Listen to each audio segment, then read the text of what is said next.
Hey guys, welcome back to my channel. আশা করি তোমরা সকলে খুব ভালো আছো। আমিও খুব ভালো আছি। আর আমি প্রচণ্ড এক্সাইটেড ছিলাম। কেন? সেটা হচ্ছে ৮ বছর পর আমার বান্ধবী এসেছিল আমার সাথে দেখা করতে।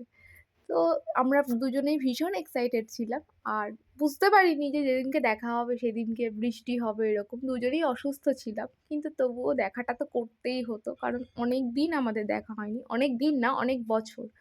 তো তারপরে ও এসেছিল আমার সাথে দেখা করতে। আর ওর নাইট ডিউটি ছিল। প্লাস জ্বর। সমস্ত কিছু নিয়েই একটা মিট আপ হয়েছিল আমাদের দুজনের মধ্যে। আর সত্যি কথা বলতে মানে এত এক্সাইটেড ছিলাম না, তো এই সমস্ত কিছু অত কিছু মনে হয়নি।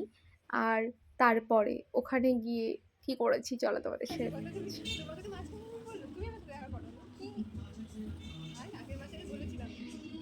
ঠিক আছে, কাজ করি। তোর শ্বশুর বাড়ি ওখানে চলে যাবো। কাছাকাছি যাবো, ঠিক আছে? হ্যাঁ, সিরিয়াসলি পাক্কা। কারণ এটা ভালো ছিল। একদম। ভালো ছিল। ও খুশি হয়ে গেছে। বলছি, "ইয়েস, আমি খুঁজবো।" ঠিক আছে গাইস, পরের বার আমরা ৪ জন আসবো। ও ওর টাকা নিয়ে আসবে, আমার টাকা ও নিয়ে আসবে। কি যাতা। মানে দায়িত্ব ওর।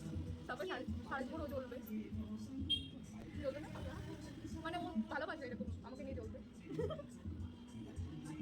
বেচারি আমার জন্য ছেলে দেখার দায়িত্ব পেয়ে গেছে। ও এত বেশি খুশি হয়ে গেছে যে ও বলছে, "ঠিক আছে পরের বার আমি নিয়ে আসবো।"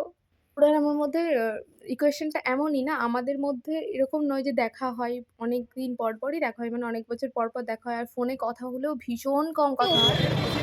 টাটা। ফোন করে দিও।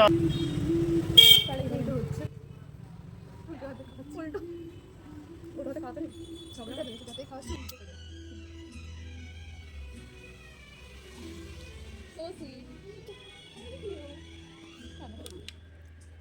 সে জানে যে দেখা করতে এসেছে? কি বলেছে? বললাম তোমাকে দেখা করবো। এই ভিডিওটা এটুকুই। কেমন লাগলো জানিও। আজকের মতো টাটা।